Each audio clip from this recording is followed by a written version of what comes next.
I welcome you to my channel. Subscribe and listen to my new stories every day. I remember when I first met Sarah. She had this quiet warmth about her, a spark that made her stand out without trying. We were both young, ambitious, with big dreams and a life ahead of us that seemed full of promise. Together, we built that life, married young, started a family, even bought a house. It wasn't a mansion, but it was ours. I'd always been grateful for the stability we shared, and I assumed she was, too. Then there was that night. It was supposed to be our anniversary, a night where we could relax, unwind, and relive the early days that somehow felt so far behind us. But Sarah wasn't present, she was somewhere else. Sitting across from me, she looked beautiful, as always. But her eyes kept darting down to her phone, lips curving into small smiles that weren't meant for me. When I asked who it was, she brushed it off with a laugh, saying it was work-related. I wanted to believe her, so I pushed down the doubts. But they grew. The more I noticed, the harder they were to ignore. She had always been devoted to her job, but this was something else. Her phone had become an extension of her, never leaving her hand or her sight. Calls late at night, messages at odd hours.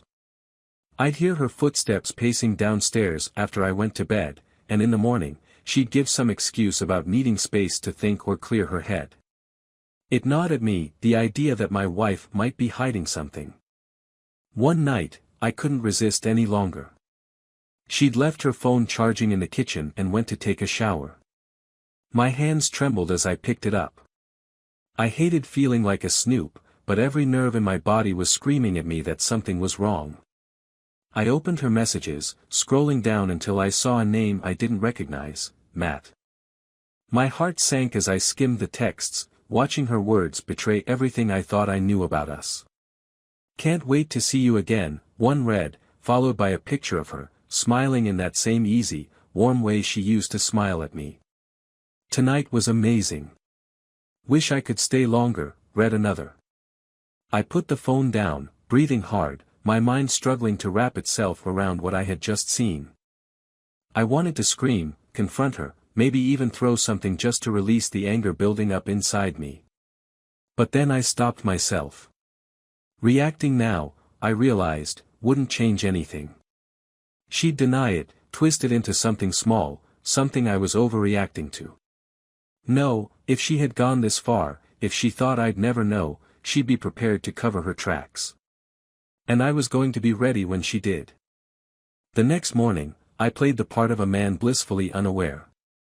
I kissed her goodbye as she left for work, my mind racing with ideas and plans. The doubt had turned into something sharper, something colder. I realized that in her mind, she had already left me, she just hadn't told me yet. I'd never felt that kind of pain before, the pain of loving someone who had quietly let go of you. I spent the next few days gathering every piece of evidence I could find. Phone records, emails, even following her when she said she was working late. Watching her laugh with him, seeing her lean into him, was like watching my life collapse piece by piece. Yet, I stayed silent. There would be no shouting matches, no dramatic confrontations. I was going to plan my exit, and I'd make sure that when I left, she'd feel every bit of loss she had inflicted on me. Days turned into weeks, and my heart hardened with each discovery. I met with a lawyer, who helped me pull up every document I needed to protect myself in the divorce. I transferred half of our savings into a separate account, careful not to leave any trail she'd notice. As I worked behind the scenes, I found myself detaching. I watched her lies unfold as if I were an outsider, as if it weren't my marriage on the line. It was a strange sort of freedom, letting go of someone who'd already let go of you. But there was one final touch I needed before I could walk away. The day before our anniversary, I invited Sarah to dinner. I dressed up, just like I used to when we were dating, and brought her to a small, private restaurant on the edge of town. I saw her hesitate as we entered, maybe sensing the shift in me, but she smiled, leaning in as if everything was normal. She had no idea that this was the last time we'd be together as husband and wife.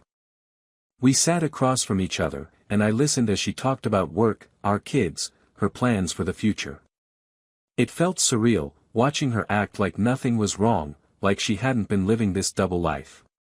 Her phone buzzed, and she glanced down quickly, her expression flickering in a way that confirmed every suspicion. Matt's name, I assumed, just out of view.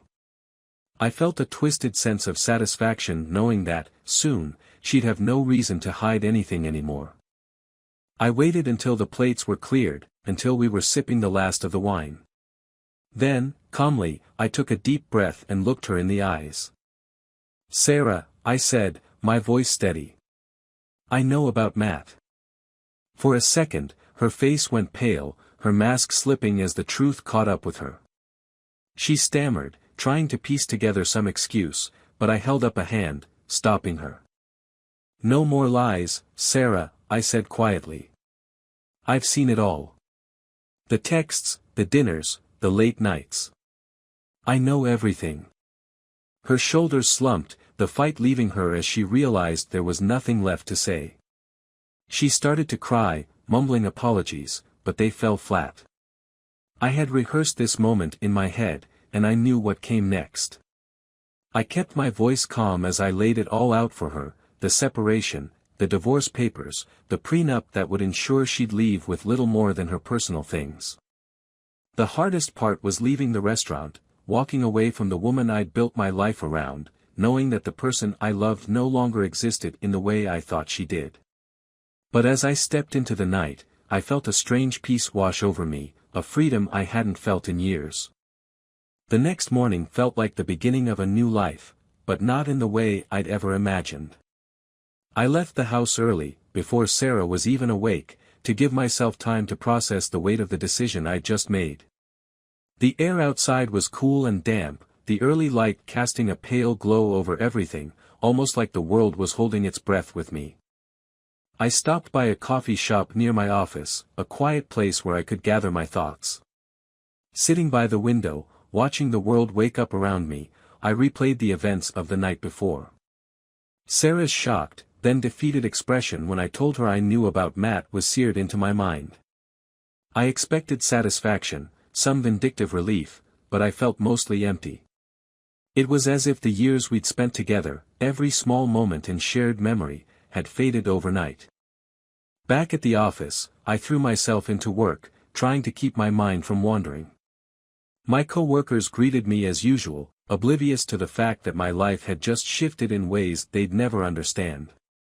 I focused on the small tasks, the routine of emails and meetings, knowing that if I let my thoughts drift, I'd be right back in that restaurant, replaying Sarah's hollow apologies and the look of betrayal in her eyes as she realized I'd taken control of the situation.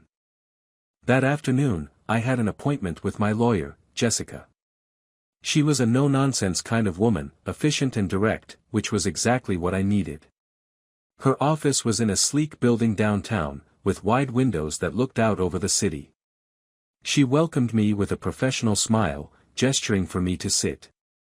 "Good to see you, Aaron," she said, sliding a thick folder across her desk. "I've prepared the documents for you to review. Given the evidence we've gathered, the divorce should be straightforward. With the prenup in place, there's not much she'll be able to contest." I nodded, running my fingers over the edge of the folder. The weight of it all was beginning to sink in. This wasn't just a decision, it was the end of an entire chapter of my life. But Jessica's calm professionalism kept me grounded, a steady reminder that I was doing the right thing. She walked me through the details, explaining the division of assets, custody arrangements for the kids, and the steps we'd need to take to finalize everything. Sarah would be left with the bare minimum, just as the prenup dictated. I knew it sounded harsh, but there was a certain justice to it. She'd chosen to break our marriage, to live a double life, and now she would face the consequences. "Once you've signed, we can serve her the papers," Jessica said, watching me carefully. "How do you want to handle it?" I thought for a moment, the weight of that decision settling over me. I'd seen enough dramatic confrontations in movies to know that wasn't my style. There was no need to turn this into a spectacle. I just wanted to move on, to put this behind me. Send them to her at home, I said finally. I don't want the kids to be there when she gets them, so we'll have to time it right. I'll make sure they're with me. Jessica nodded, making a note in her planner. We can arrange that. I'll coordinate with the courier service to make sure everything is discreet. I signed the documents, feeling an odd sense of closure as I put pen to paper. In some ways, this moment felt more surreal than last night. This was real, tangible proof that I was taking my life back, that I was reclaiming control. When I left her office, I felt lighter, like I'd left a piece of myself behind in that room, a piece that I no longer needed. Driving back to the house that night, I tried to steel myself for whatever reaction Sarah might have once she received the papers. She'd been quieter than usual all day, and when I arrived home, I could tell something had shifted between us. She barely met my eyes, keeping her distance, as if the weight of our confrontation had finally settled on her, too. The kids, oblivious to the tension, came running to greet me, chattering about their day, school projects, and the upcoming weekend. I knelt down, ruffling their hair and giving them my full attention, grateful for the distraction. They were my anchor in all of this, the reason I hadn't completely fallen apart.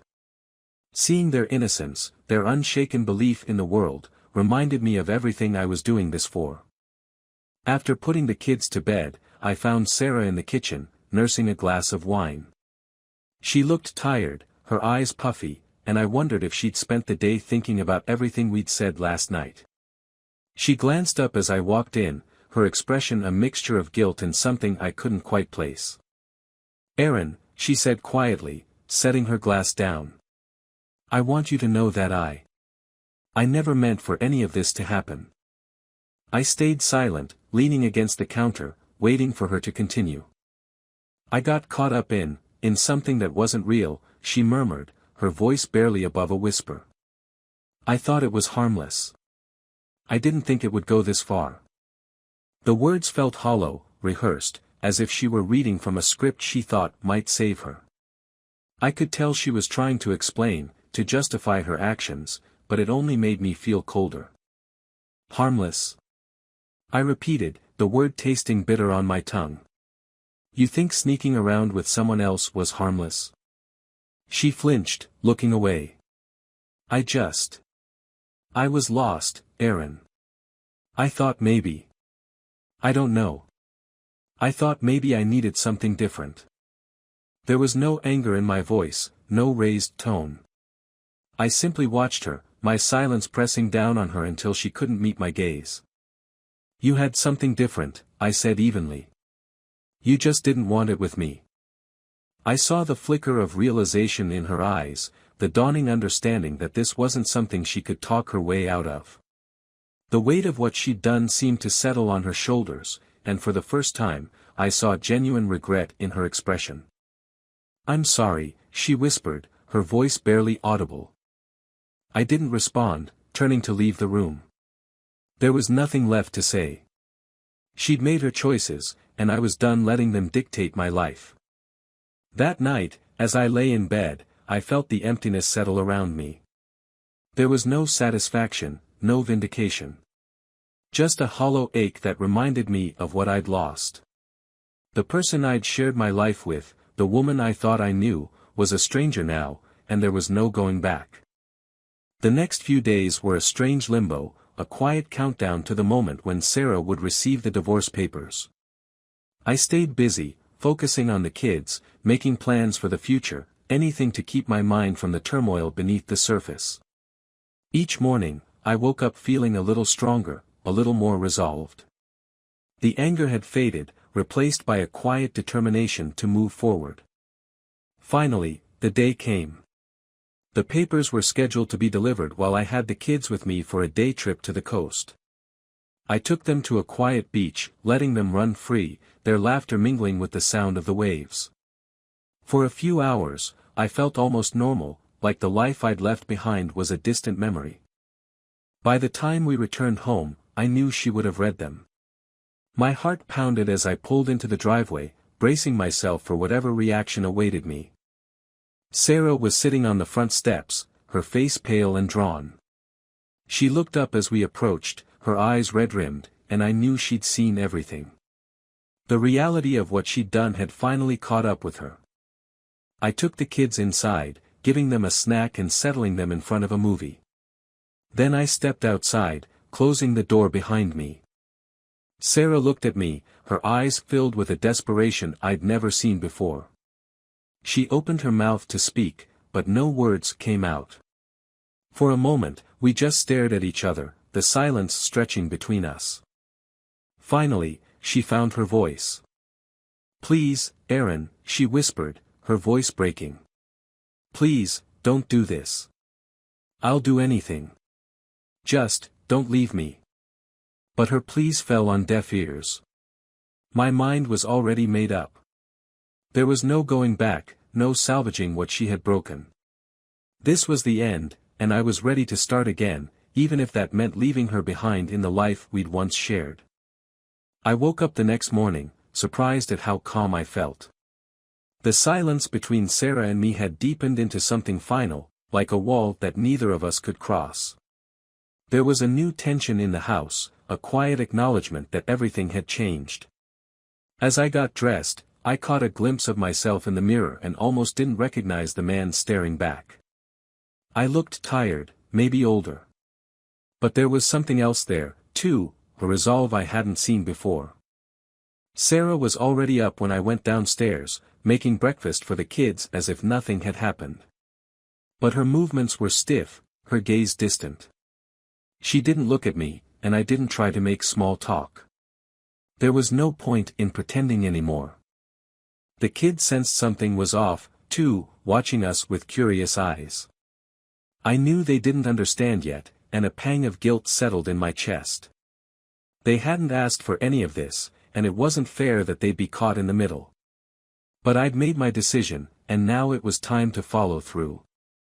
After breakfast, I pulled Sarah aside. She looked at me warily, probably bracing for another confrontation. But I kept my voice calm, steady. "We need to talk to the kids," I said quietly. "They deserve to know what's happening." She nodded, her face pale. I could tell she wanted to argue, to plead with me again, but she bit her lip and held back. We went into the living room, calling the kids to sit with us. I tried to keep my voice steady as I explained, telling them in simple terms that their mom and I had decided to separate, that it wasn't their fault and that we both loved them more than anything. Their faces crumpled, and my heart broke a little more with each tear that fell. Sarah reached out to them, hugging them tightly, her own tears falling freely.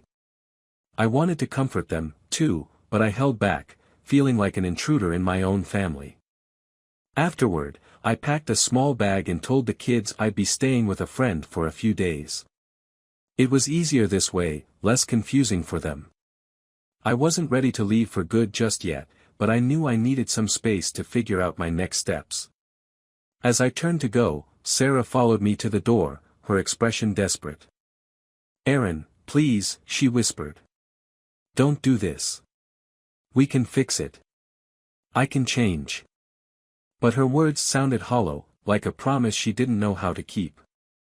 I looked at her, feeling the last traces of my anger melt away, replaced by something else. Pity, maybe, or just a sad understanding that she would never be the woman I'd married. "I'm sorry, Sarah," I said quietly. "But we're past that now." With that, I walked out the door, leaving behind everything I'd thought my life would be. The drive to my friend Tom's house was a blur, my mind racing with memories and regrets. Tom and I had been friends since college, and I knew he'd offer me a place to stay without asking too many questions. When I arrived, he greeted me with a somber nod, clapping a hand on my shoulder. "Rough day, huh?" he said, leading me inside. I just nodded, feeling too exhausted to explain. We spent the evening in silence, watching a game on TV that neither of us really paid attention to. It was strange, being in someone else's home, surrounded by the sounds of a family that wasn't mine. Tom's wife, Jess, was in the kitchen with their 2 kids, laughing and teasing each other as they made dinner. For a moment, I felt a pang of jealousy, a bitter reminder of what I'd lost. That night, lying on the couch, I stared up at the ceiling, wondering where everything had gone wrong. Part of me wanted to hate Sarah, to hold on to the anger and let it fuel me. But instead, all I felt was an emptiness that gnawed at me, a sense of loss that no amount of revenge could fill. The days passed in a blur of paperwork and meetings with Jessica, my lawyer. She handled everything with the same calm efficiency, guiding me through the legal maze that would finalize our separation. Every signature, every document I signed felt like a small death, a final nail in the coffin of my marriage. But with each step, I felt a little lighter, a little more certain that this was the right path. One afternoon, a few days after I'd left, Sarah called me. Her voice was shaky, filled with a desperation I hadn't heard before. "Aaron," she began, her voice catching. "Can we meet? Just to talk." I hesitated, part of me wanting to say no, to cut all ties and move on. But something in her voice tugged at me, a faint reminder of the woman I'd once loved. "Fine," I said finally. "Tomorrow, at the park. Noon." When I arrived at the park, Sarah was already there, sitting on a bench beneath a tree, her hands twisting nervously in her lap. She looked up as I approached, her eyes red-rimmed and tired. I sat down beside her, keeping a careful distance. "I know you don't want to hear it, but—" "I'm sorry," she began, her voice barely a whisper. "I don't know why I did it. I don't know what I was thinking." I stayed silent, letting her talk, watching as she tried to put her guilt into words. She told me about her loneliness, her frustration, how she'd felt trapped in a life that seemed to slip further from the dreams we'd once shared. I listened, not out of sympathy, but because I needed to understand, to see if there was anything left worth saving. "I was stupid, Aaron," she continued, her voice breaking. "I took everything for granted. I thought you'd always be there." Her words hit me harder than I expected. I wanted to believe her, to think that maybe, somewhere beneath the lies and betrayal, there was still something real between us. But I couldn't ignore the hollow feeling that had settled in my chest, the certainty that this was already over. "I don't hate you, Sarah," I said finally, my voice steady. "But I can't go back. You made your choices, and now we both have to live with them." She nodded, tears streaming down her face, and for a moment, I felt a strange sense of peace. This was closure, the final goodbye I hadn't realized I needed. As I stood to leave, she reached out, grabbing my hand. I looked down at her, feeling a rush of memories flood my mind, the early days of our marriage, the laughter we'd shared, the quiet moments that had once meant everything. But those memories felt distant now, like echoes of a life I no longer recognized. "Take care of yourself, Sarah," I said, gently pulling my hand away. With that, I walked away, feeling the last remnants of our marriage slip through my fingers. I didn't look back. Over the next few weeks, I threw myself into rebuilding. I found an apartment not too far from the house, close enough to see the kids regularly but far enough to create a new space for myself. I decorated it with things that felt like me, letting go of the remnants of the life Sarah and I had shared. It was strange, starting over at this stage in my life, but also liberating in a way I hadn't expected. The kids adjusted slowly, and I made sure to spend as much time with them as possible. They were my priority now, the anchors that kept me grounded. I wanted them to feel loved, to know that none of this was their fault. It was hard, explaining everything to them in a way they could understand, but we found a new rhythm, a new kind of family that felt steady, even if it was different. One evening, after I'd dropped the kids off with Sarah, I found myself sitting alone in my apartment, looking out over the city lights. The loneliness was still there, a quiet ache that lingered, but it felt different now, less like a loss and more like a beginning. I thought about the life I'd left behind, the dreams that had crumbled, and the new path I was carving out for myself. As the weeks turned into months, the pain faded, replaced by a sense of possibility. I started going to the gym again, reconnecting with old friends, even picking up a few hobbies I'd long forgotten. I was discovering parts of myself I hadn't seen in years, and it felt like a gift, a reminder that life could be rebuilt, no matter how many pieces had been shattered. One day, while cleaning out an old box, I found a photo of Sarah and me from our honeymoon. We were standing on a beach, arms wrapped around each other, laughing at something I couldn't remember. I stared at it for a long time, feeling a mixture of nostalgia and sadness, but I didn't feel the need to keep it. I placed it back in the box, closing the lid on that chapter of my life. For the first time in months, I felt truly at peace. As time went on, I felt myself healing, becoming someone I could recognize again. My days had found a steady rhythm, and while it wasn't the life I had planned, it was one I could live with. I was making new memories with the kids, carving out our own little world. I'd even begun to enjoy the quiet moments in my apartment, moments that used to feel empty but now felt like a reprieve. One evening, as I was finishing dinner with the kids, there was a knock at my door. I frowned, not expecting anyone. The kids looked up, curious, as I made my way to the door. I opened it to find a man standing there, slightly older than me, his expression cautious but friendly. He introduced himself as Alan. "I'm sorry to bother you," he said, his voice calm and deliberate. "I know this might be unexpected, but I need to speak with you. It's about Sarah." I felt a jolt of surprise, unsure of who this man was or what connection he had to my ex-wife. But something in his expression, an urgency, maybe, or just the sincerity in his eyes, made me invite him in. I told the kids to watch a movie in the other room, then led Alan to the kitchen table. He sat across from me, studying me for a moment as if gathering his thoughts. "You don't know me," he began. "But Sarah and we had a brief relationship, a while back." The words hit me like a punch, even though I'd suspected it. I took a steadying breath, trying to keep my expression neutral. Alan continued, "I ended things with her several months ago. I thought it was the right thing to do, for both of us. She wasn't handling it well, but I didn't expect it to end like this." A chill crept up my spine as I looked at him. There was a heaviness in his voice, something unsettling that made me brace myself for what was coming. "Sarah passed away 2 nights ago," he said quietly, his eyes clouded with sorrow. "I thought you should know." My heart stopped, disbelief flashing through me. I stared at him, trying to process the words. "What? How?" I managed, my voice barely a whisper. "She was in a car accident," Alan replied, his voice soft. "She was on her way to. I'm not sure where. It was late, and she lost control of the car. They said she likely died on impact." The world seemed to tilt, the ground shifting beneath me. Despite everything, despite all the anger and betrayal, the finality of her death hit me like a wave, crushing and relentless.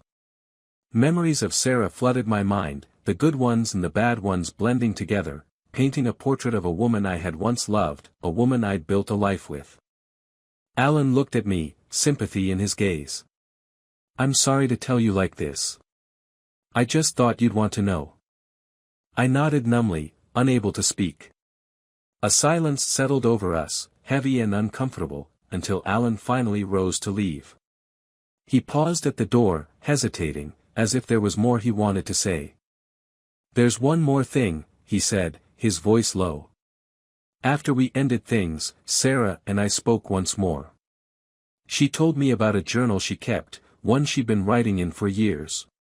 She left it with me, asked me to give it to you if anything ever happened to her. I think she wanted you to understand."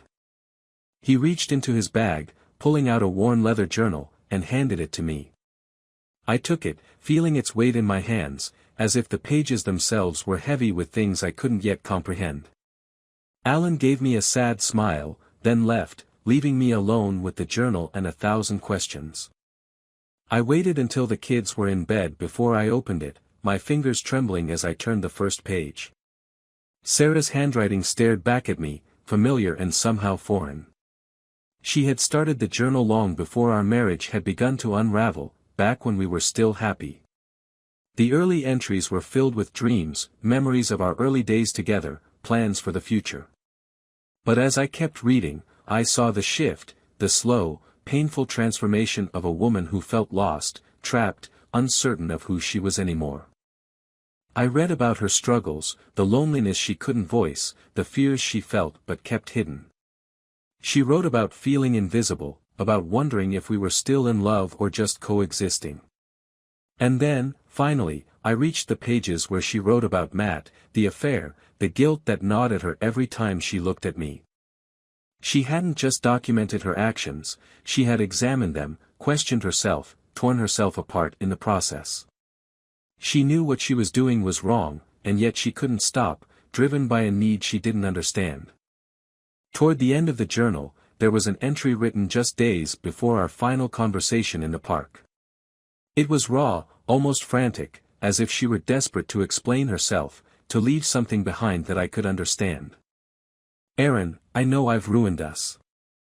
I know I'm the reason you're leaving, and I can't blame you for it. But I want you to know that I never stopped loving you.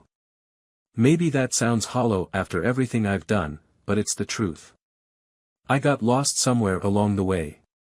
I became someone I didn't recognize, someone who hurt the one person who mattered most to me. If I could go back, I would. I'd fix everything, make it right. I don't expect forgiveness, but I hope, someday, you'll remember me as I was, not as I became." Her words hit me harder than I expected, each sentence peeling back layers of resentment I hadn't realized were still there. I felt a strange mixture of sadness and relief, as if she had finally told me the truth, even if it was too late. For the first time, I saw her not as the woman who had betrayed me, but as someone who had been lost, searching for something she couldn't find. At the very end of the journal was a single, final note, written in shaky handwriting that seemed rushed, almost like a plea. "If you ever read this, please know that I'm sorry. I hope you find peace, Aaron. I hope you find happiness, even if it's without me." I closed the journal, my heart heavy with a grief that felt strangely freeing.